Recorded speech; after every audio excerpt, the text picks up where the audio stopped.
ಓಂ ಶಾಂತಿ. ಇವತ್ತು ನವರಾತ್ರಿ ಹಬ್ಬದ ಮೊದಲನೇ ದಿನ. ಅದರ ಪ್ರಯುಕ್ತವಾದ ಇವತ್ತಿನ ವಿಡಿಯೋ ಇದೆ. ಎಲ್ಲರಿಗೂ ನವರಾತ್ರಿ ಹಬ್ಬದ ಶುಭಾಶಯಗಳು. ಆದರೂ ಹಬ್ಬದ ಶುಭಾಶಯ ಜೊತೆಯಲ್ಲಿ ಹಬ್ಬದ ರಹಸ್ಯನೂ ಸಹ ಗೊತ್ತಿರಬೇಕು.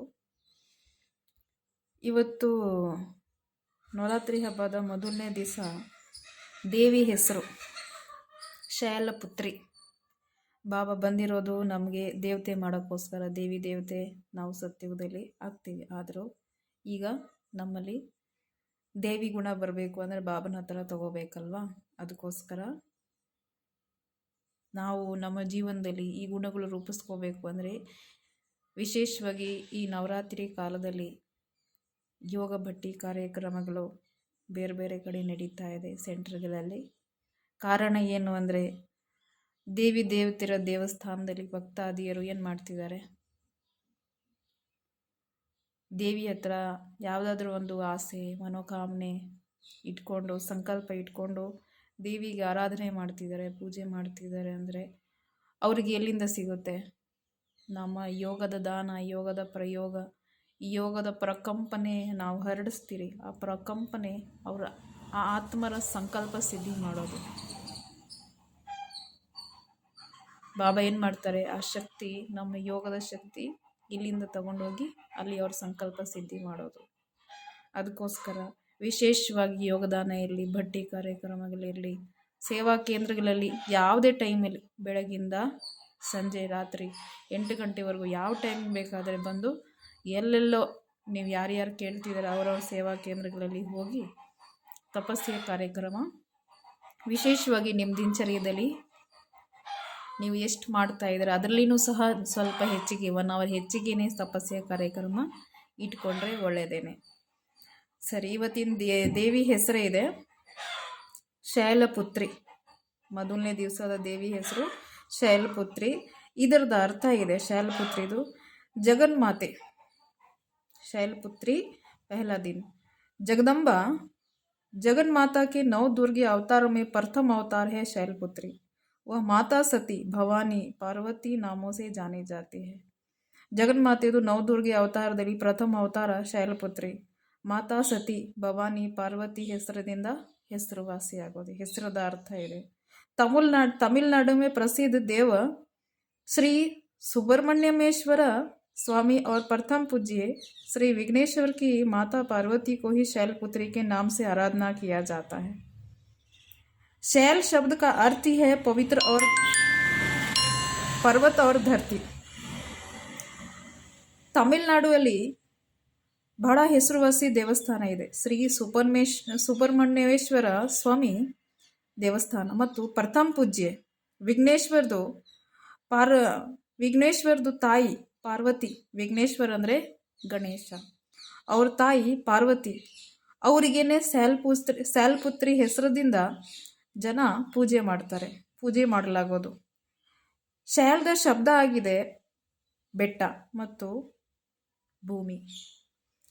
प्रकृति रूप से यहाँ ही शरीर धरनी से बनी हुई है। इस शरीर में भ्रुकुटी के बीच चमकती हुई ज्योति स्वरूप आत्मा शैलपुत्री के निर्देशक है।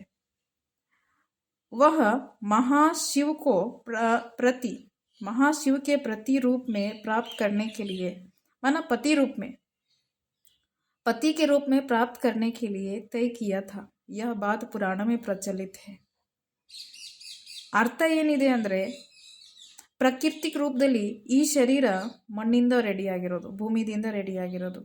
ಈ ಶರೀರದ ಹಣೆ ಮಧ್ಯದಲ್ಲಿ ಆತ್ಮ ಹೊಳಿತಾ ಇರೋದು ಜ್ಯೋತಿ ಬಿಂದು ಸ್ವರೂಪ.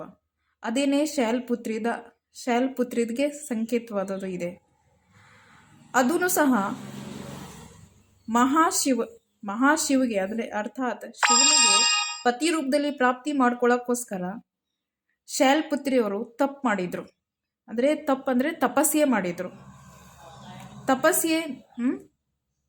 ಮಾಡಿದರು. ಇದೂ ಸಹ ಶಾಸ್ತ್ರದಲ್ಲಿ ಪೌರಾಣಿಕ ಕಥೆಯಲ್ಲಿ ಗಾಯನ ಇದೆ ಮತ್ತು ಇದರ ಬಗ್ಗೆ ಅಭ್ಯಾಸ ಇದೆ.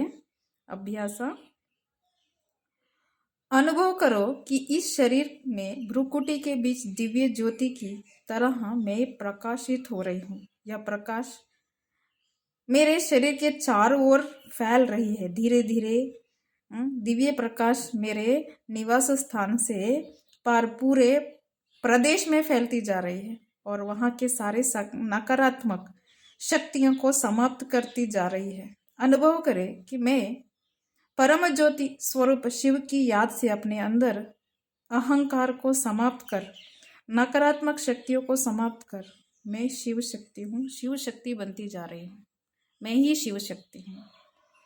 ಇದರದ ಇವತ್ತಿನ ಯೋಗ ಅಭ್ಯಾಸ ಇದೆ. ಯಾಕೆಂದರೆ ಅನ್ಯರಿಗೆ ಸಾಕಾಶ ಕೊಡಬೇಕಲ್ಲ. ಅನುಭವ ಮಾಡಿರಿ, ಈ ಶರೀರದಲ್ಲಿ ಭ್ರೂ ಮಧ್ಯದಲ್ಲಿ ದಿವ್ಯ ಜ್ಯೋತಿ ಸ್ವರೂಪ ಪ್ರಕಾಶಮಾನ ಇರೋದು ನಾನು ಪ್ರಕಾಶ ಸ್ವರೂಪ ಆತ್ಮನಾಗಿದ್ದೇನೆ. ಈ ಶರೀರದ ಸುತ್ತಲೂ ಆತ್ಮದ ಪ್ರಕಂಪನೆ ಹರಡ್ತಾ ಇದೆ. ನಿಧಾನ ದಿವ್ಯ ಪ್ರಕಾಶಗಳು ನಮ್ಮ ಶರೀರದ ಸುತ್ತಲೂ ಜೊತೆಯಲ್ಲಿ ಇಡೀ ನಿವಾಸ ಸ್ಥಾನ ಕಡೆಯೂ ಸಹ ಹರಡ್ತಾ ಹೋಗ್ತಿದೆ ಮತ್ತು ಅಲ್ಲಿ ನಕಾರಾತ್ಮಕ ಇರುವ ಶಕ್ತಿಗಳು, ನೆಗೆಟಿವ್ ಶಕ್ತಿಗಳು ಸಮಾಪ್ತಿ ಆಗ್ತಿದೆ.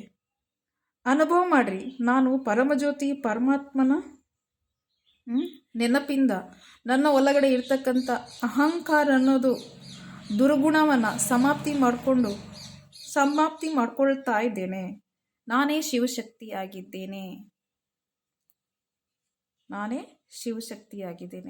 ಈ ನವರಾತ್ರಿದು 10 ದಿನಗಳು ಇದೇ ಸ್ವಮಾನ ತಗೊಳ್ಳೋಣ. ನಾನು ಶಿವಶಕ್ತಿಯಾಗಿದ್ದೇನೆ. ಓಂ ಶಾಂತಿ.